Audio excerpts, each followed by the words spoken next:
నువ్వు నాకు కానరావే అని ఎవరి కంట్ల పడకుండా నేను వెళ్ళిపోతున్ననే.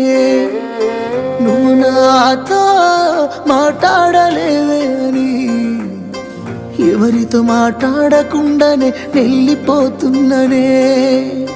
నువ్వు ఈ లోకంలో లేనలేవే అని నేను ఈ లోకాన్ని వదిలేసిపోతున్ననే.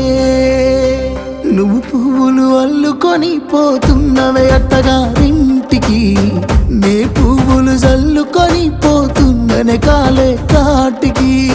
నువ్వు పువ్వులు అల్లుకొని పోతున్నవే అత్తగారి